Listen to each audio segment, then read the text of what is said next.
ओम शांति। आज 13 दिसंबर 2024 के बाबा के अनमोल मधुर महावाक्य सुनेंगे। आज की बाबा की मुरली है धारणा युक्त मुरली। बाबा कहे तुम बच्चों को मध्याजी भव भी बनना है।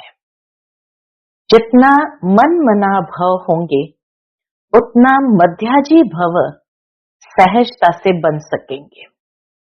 मन मना भव अर्थात एक बात को बुद्धि से याद करो। जितना याद करेंगे तो त्रिमूर्ति में मध्य में विष्णु है अर्थात विष्णुपुरी के मालिक बनेंगे। परंतु विष्णुपुरी में उच्च पद पाने के लिए धारणाएं भी ऐसी होनी चाहिए। बाबा कहे कभी भी किसी की निंदा ग्लानि नहीं करो। तुम्हें दैवी दुनिया में जाना है तो वो दैवी संस्कारों को धारण करो। कोई कुछ भी करता है, बाबा कहे उसमें तुम्हारा क्या जाता है। तुम अपने पुरुषार्थ में रहो। जितना हो सके तुम बाप को याद करो। साथ ही साथ जितना लक्ष्मी नारायण को याद करेंगे उतना वो दैवी गुण स्वतः इमर्ज होने लगेंगे। बाबा ने मिसाल दिया, जैसे किसी को कहा मैं भैंस हूं, तो धीरे धीरे अपने आप को ऐसा महसूस करने लगा।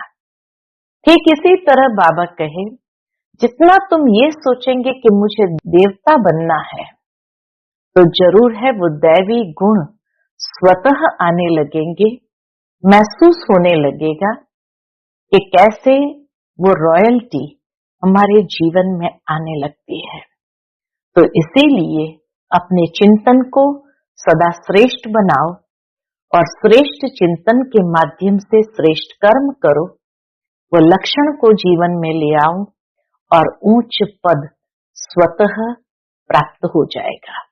सुनते हैं आज के बाबा के अनमोल मधुर महावाक्य। ओम शांति। मीठे बच्चे अपने लक्ष्य और लक्ष्यदाता बाप को याद करो तो दैवी गुण आ जाएंगे। किसी को दुख देना, ग्लानि करना, यह सब आसुरी लक्षण है। आज की मुरली से प्रश्न है, बाप का तुम बच्चों से बहुत ऊंचा प्यार है, उसकी निशानी क्या है? उत्तर है, बाप की जो मीठी मीठी शिक्षाएं मिलती है, ये शिक्षाएं देना ही उनके ऊंचे प्यार की निशानी है। बाप की पहली शिक्षा है, मीठे बच्चे श्रीमत के बिगर कोई उल्टा सुल्टा काम नहीं करना। दूसरी शिक्षा है, तुम स्टूडेंट हो, तुम्हें अपने हाथ में कभी भी लॉ नहीं उठाना है। तुम अपने मुख से सदैव रत्न निकालो, पत्थर नहीं। ओम शांति। बाप बैठ बच्चों को समझाते हैं। अब इनको यानी लक्ष्मी नारायण तो अच्छी रीति देखते हो, इनको तो अच्छी रीति देखते हो। यह है एम ऑब्जेक्ट, अर्थात तुम इस घराने के थे। अब स्मृति जागृत करते कि तुम इस घराने के थे। कितना रात दिन का फर्क है, इसीलिए घड़ी घड़ी इनको देखना है। हमको ऐसा बनना है। इन्हों की महिमा तो अच्छी रीति जानते हो, यह पॉकेट में रखने से ही खुशी रहेगी। अंदर में दुविधा जो रहती है वह नहीं रहनी चाहिए। इसको देह अभिमान कहा जाता है। अंदर में जो दुविधा रहती है, पता नहीं हम बनेंगे या नहीं बनेंगे, बाबा कहे यह भी एक प्रकार का देह अभिमान है। देही अभिमानी हो इन लक्ष्मी नारायण को देखेंगे तो समझेंगे हम ऐसे बन रहे हैं, तो जरूर इनको देखना पड़े। बाप समझाते हैं तुमको ऐसा बनना है, मध्याजी भव। इनको देखो, याद करो। लक्ष्मी नारायण को देखो और याद करो। दृष्टांत बताते हैं ना, कौन सा दृष्टांत? उसने सोचा मैं भैंस हूं, तो वह अपने को भैंस ही समझने लगा। तुम जानते हो, यह हमारा एम ऑब्जेक्ट है, यह बनने का है। कैसे बनेंगे? बाबा कहे कैसे बनेंगे? बाप की याद से, मन मना भव से ही मध्याजी भव बनेंगे। हर एक अपने से पूछे, बरोबर हम इनको देख बाप को याद कर रहे हैं। यह तो समझते हो कि बाबा हमको देवता बनाते हैं, जितना हो सके याद करना चाहिए। यह तो बाप कहते हैं कि निरंतर याद रह नहीं सकती। अगर बाबा कहे, बाबा से पूछे, बाबा जरूर बताएंगे कि निरंतर याद रह नहीं सकती, परंतु पुरुषार्थ करना है। बल गृहस्थ व्यवहार का कार्य करते हुए इनको यानी लक्ष्मी नारायण को याद करेंगे तो बाप जरूर याद आएगा। बाप को याद करेंगे तो यह जरूर याद पड़ेगा कि हमको ये बनना है, हमको ऐसा बनना है। यही सारा दिन धुन लगी रहे तो फिर एक दो की ग्लानि कभी नहीं करेंगे। ये ऐसा है, फलाना ऐसा है। जो इन बातों में लग जाते हैं वह ऊंच पद पा नहीं सकेंगे, ऐसे ही रह जाते हैं। इतना सहज करके समझाया जाता है। इनको याद करो, बाप को याद करो तो तुम यह बन ही जाएंगे। यहाँ तो तुम सामने बैठे हो, सभी के घर में ये लक्ष्मी नारायण का चित्र जरूर होना चाहिए। बाबा कहे सभी के घर में ये चित्र जरूर होना चाहिए। कितना एक्यूरेट चित्र है। इनको याद करेंगे तो बाबा याद आएगा। सारा दिन और बातों के बदले यही सुनाते रहो, फलाना ऐसा है, यह ऐसा है। इसकी निंदा करना, इसको दुविधा कहा जाता है। तुम्हें अपनी दैवी बुद्धि बनाना है। किसको दुख देना, ग्लानि करना, चंचलता करना, यह स्वभाव नहीं होना चाहिए। इसमें तो आधा कल्प रहे हो। बाबा कहे इस तमोगुणी स्वभाव में तो आधा कल्प रहे हो। अभी तुम बच्चों को कितनी मीठी शिक्षा मिलती है। इनसे उच्च प्यार दूसरा कोई होता नहीं। कोई भी उल्टा सुल्टा काम श्रीमत बिगर नहीं करना चाहिए। बाप ध्यान के लिए भी डायरेक्शन देते हैं। भोग के समय जब ध्यान में जाते हैं, बाबा उसके लिए भी डायरेक्शन देते हैं। क्या डायरेक्शन देते हैं? सिर्फ भोग लगाकर आओ। बाबा यह तो कहते नहीं कि वैकुंठ में जाओ, रास विलास आदि करो। दूसरी जगह गए तो समझो माया की प्रवेशता हुई। माया का नंबर 1 कर्तव्य है पतित बनाना। बेकायदे चलन से नुकसान बहुत होता है। हो सकता है फिर कड़ी सजाएं भी खानी पड़े। बाबा कहे हो सकता है फिर कड़ी सजाएं भी खानी पड़े, अगर अपने को संभालेंगे नहीं तो। बाप के साथ साथ धर्मराज भी है, उनके पास बेहद का हिसाब किताब रहता है। धर्मराज के पास बेहद का हिसाब किताब रहता है। रावण की जेल में कितना वर्ष सजाएं खाई है।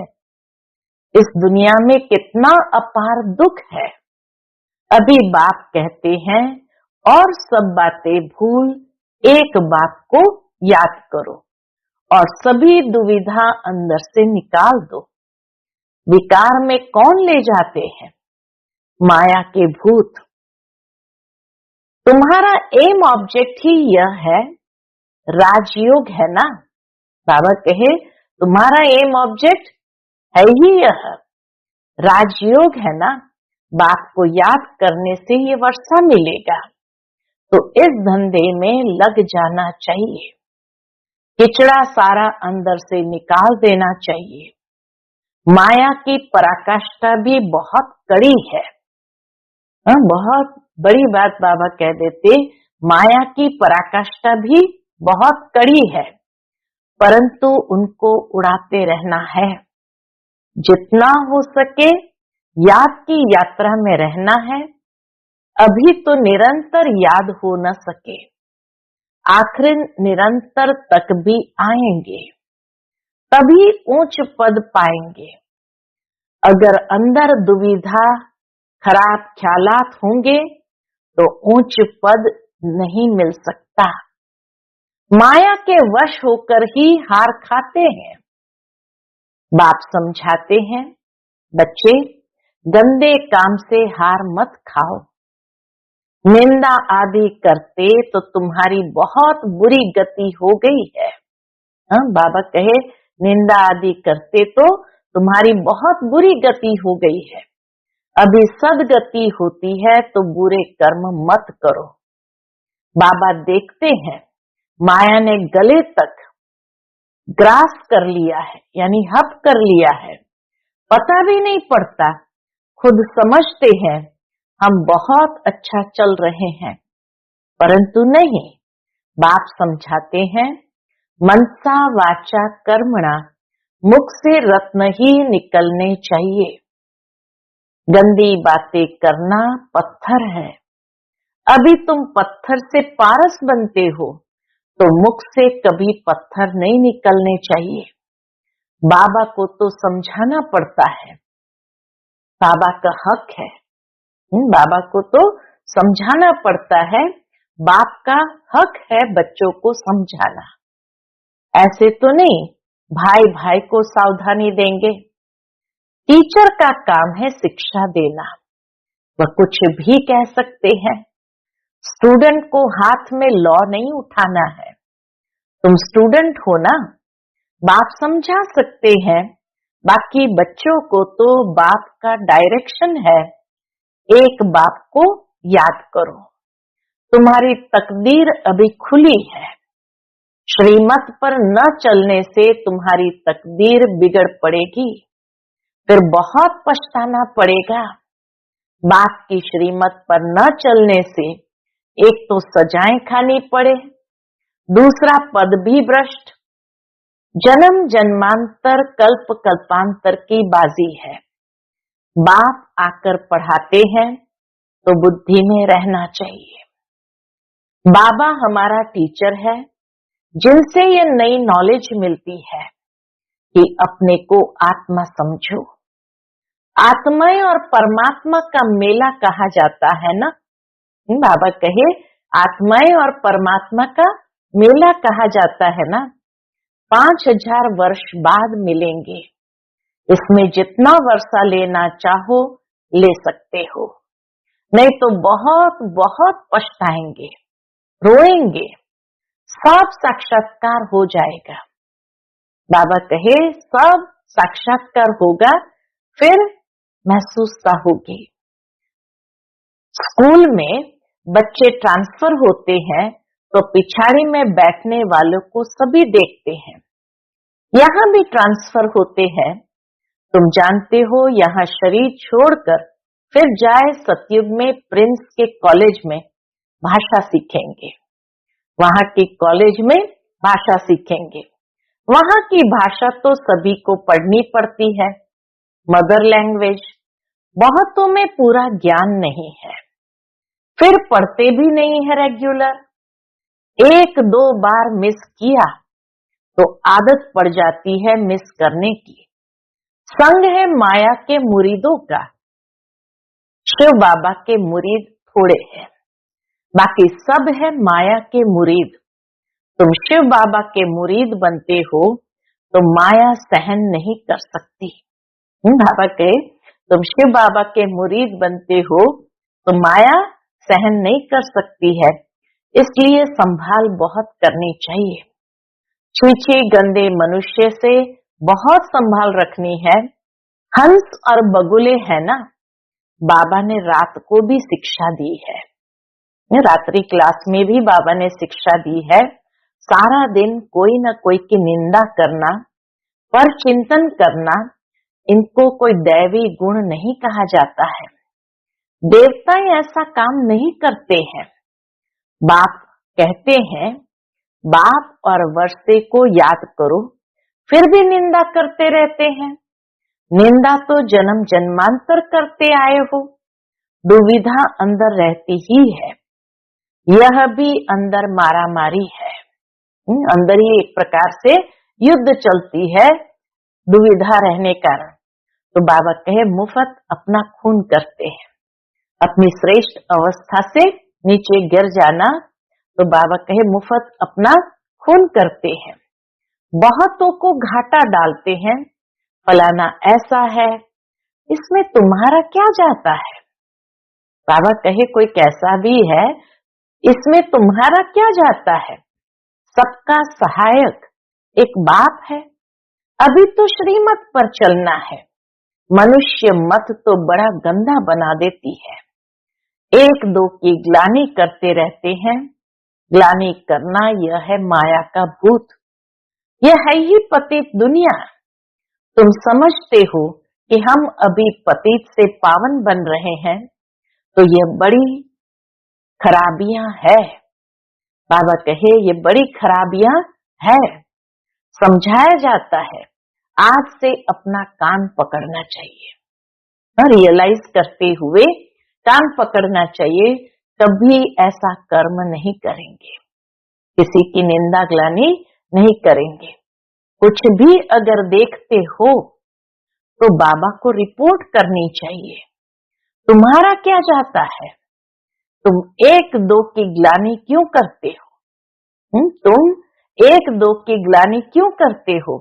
बाप सुनता तो सब कुछ है ना। भले कोई किसकी ग्लानि कर रहे, निंदा कर रहे हैं, तो बाबा सुनता तो सब कुछ है ना। बाप ने कानों और आंखों का लोन लिया है ना। बाप भी देखते हैं, तो यह दादा भी देखते हैं। बाबा भी देखते तो दादा भी देखते हैं। चलन वातावरण तो कोई कोई का बिल्कुल ही बेकायदे चलता है। जिनका बाप नहीं होता है उनको छोरा कहा जाता है। वह अपने बाप को भी नहीं जानते, याद भी नहीं करते हैं। सुधरने बदले और ही बिगड़ते हैं, इसलिए अपना ही पद गंवाते हैं। श्रीमत पर नहीं चलते तो छोरे हैं। माँ बाप की श्रीमत पर नहीं चलते हैं। त्वमेव माताश्च पिता त्वमेव, त्वमेव बंधुश्च सखा त्वमेव। तो बाबा कहे बंधु आदि भी बनते हैं। बाबा बंधु आदि भी बनते हैं, परंतु ग्रेट ग्रेट ग्रैंडफादर ही नहीं तो मदर फिर कहां से होगी। इतनी भी बुद्धि नहीं। माया बुद्धि एकदम फेर देती है। बेहद के बाप की आज्ञा नहीं मानते हैं तो दंड पड़ जाता है। जरा भी सदगति नहीं होती है।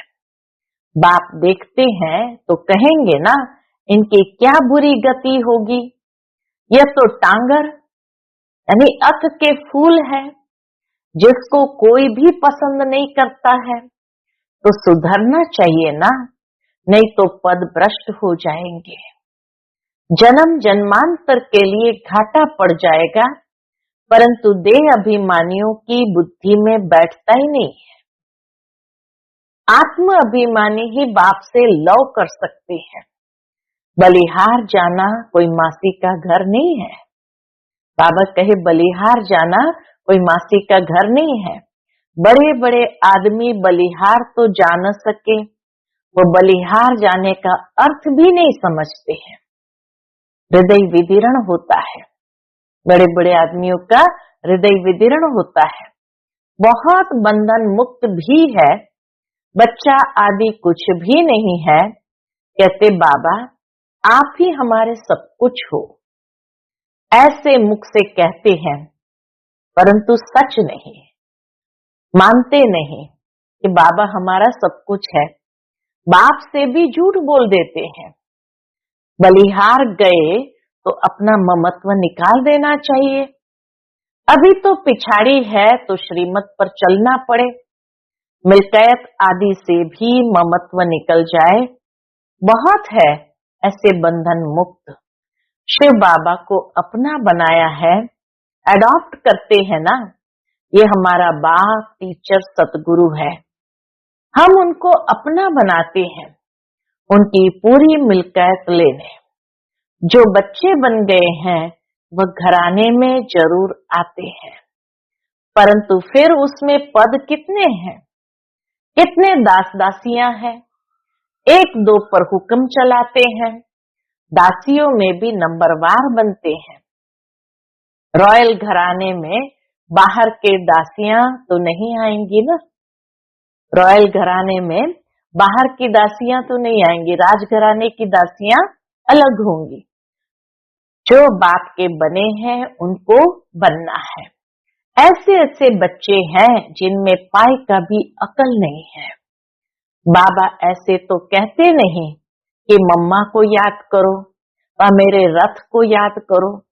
बाप कहते हैं मामेकम याद करो, देह के सब बंधन छोड़ अपने को आत्मा समझो। बाप समझाते हैं कि प्रीत रखनी है तो एक से रखो, तब बेड़ा पार होगा। बाप के डायरेक्शन पर चलो।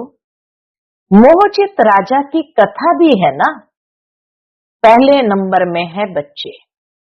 बच्चा तो मिल्कियत का मालिक बनेगा, स्त्री तो हाफ पार्टनर है, बच्चा तो फुल मालिक बन जाता है, तो बुद्धि उस तरफ जाती है। बाबा को फुल मालिक बनाएंगे तो यह सब कुछ तुमको दे देंगे। लेन देन की बात ही नहीं, यह तो समझ की बात है। बल तुम सुनते हो, फिर दूसरे दिन सब भूल जाता है। बुद्धि में रहेगा तो दूसरों को भी समझा सकेंगे। बाप को याद करने से तुम स्वर्ग के मालिक बनेंगे। ये तो बहुत सहज है। मुख चलाते रहो, एम ऑब्जेक्ट बताते रहो, विशाल बुद्धि तो झट समझेंगे। अंत में ये चित्र आदि ही काम आएंगे, इसमें सारा ज्ञान भरा हुआ है। लक्ष्मी नारायण और राधे कृष्ण का आपस में क्या संबंध है, ये कोई नहीं जानते। लक्ष्मी नारायण तो जरूर पहले प्रिंस होंगे। बेगर टू प्रिंस है ना, बेगर टू किंग नहीं कहा जाता। प्रिंस के बाद ही किंग बनते हैं। यह तो बहुत ही सहज है, परंतु माया कोई को पकड़ लेती है। किसकी निंदा करना, ग्लानि करना, यह तो बहुतों की आदत है और तो कोई काम के है नहीं।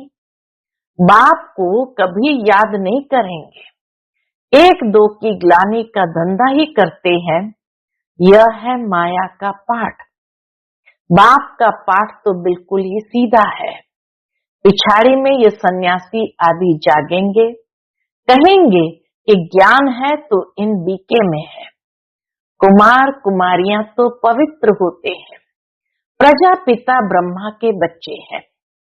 हमारे में कोई खराब ख्याल भी नहीं आना चाहिए।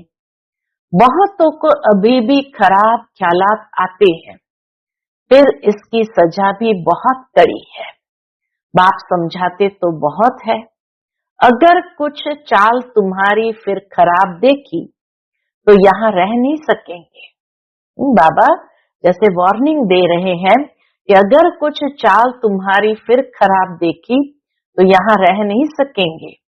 थोड़ी सजा भी देनी होती है। तुम लायक नहीं हो, बाप को ठगते हो, तुम बाप को याद कर नहीं सकेंगे। अवस्था सारी गिर जाती है।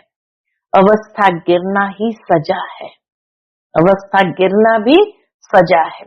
श्रीमत पर न चलने से अपना पद भ्रष्ट कर देते हैं। बाप के डायरेक्शन पर न चलने से और ही भूत की प्रवेशता होती है। बाबा को तो कभी कभी ख्याल आता है कहीं बहुत बड़ी कड़ी सजाएं अभी ही शुरू न हो जाए। सजाएं भी बहुत गुप्त होती है ना, कहीं कड़ी पीड़ा न आए। बहुत गिरते हैं, सजा खाते हैं। बाप तो सब इशारे में समझाते रहते हैं। अपनी तकदीर को लकीर बहुत लगाते हैं, इसलिए बाप खबरदार करते रहते हैं। अभी गफलत करने का समय नहीं है, अपने को सुधारो, अंत घड़ी आने में कोई देरी नहीं है।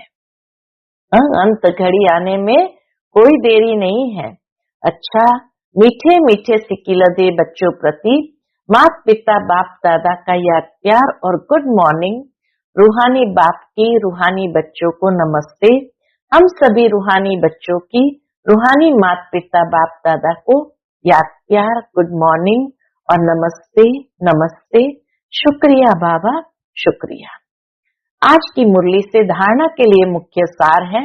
पहली पॉइंट, कोई भी बेकायदे श्रीमत के विरुद्ध चलन नहीं चलनी है। स्वयं को स्वयं ही सुधारना है। चीची गंदे मनुष्य से अपनी संभाल करनी है। दूसरी पॉइंट, बंधन मुक्त है तो पूरा पूरा बलिहार जाना है। अपना ममत्व निकाल देना है। कभी भी किसी की निंदा व परचिंतन नहीं करना है। गंदे खराब ख्यालातों से स्वयं को मुक्त रखना है। आज का बाप दादा का मधुर वरदान हम बच्चों के प्रति है, समर्थ स्थिति का स्विच ऑन कर व्यर्थ के अंधकार को समाप्त करने वाले अव्यक्त फरिश्ता भव। समर्थ स्थिति का स्विच ऑन कर व्यर्थ के अंधकार को समाप्त करने वाले अव्यक्त फरिश्ता भव। जैसे स्थूल लाइट का स्विच ऑन करने से अंधकार समाप्त हो जाता है, ऐसे समर्थ स्थिति है स्विच। इस स्विच को ऑन करो तो व्यर्थ का अंधकार समाप्त हो जाएगा। एक एक व्यर्थ संकल्प को समाप्त करने की मेहनत से छूट जाएंगे। जब स्थिति समर्थ होगी तो महादानी वरदानी बन जाएंगे, क्योंकि दाता का अर्थ ही है समर्थ। समर्थ ही दे सकता है, और जहां समर्थ है वहां व्यर्थ खत्म हो जाता है। तो यही अव्यक्त फरिश्ते का श्रेष्ठ कार्य है। यही अव्यक्त फरिश्तों का श्रेष्ठ कार्य है। ये व्यर्थ रूपी अंधकार को समाप्त करना और समर्थ स्वरूप बनना। आज का स्लोगन है, सत्यता के आधार से सर्व आत्माओं के दिल की दुआएं प्राप्त करने वाले ही भाग्यवान आत्मा है। सत्यता के आधार से सर्व आत्माओं के दिल की दुआएं प्राप्त करने वाले ही भाग्यवान आत्मा है। अच्छा, ओम शांति।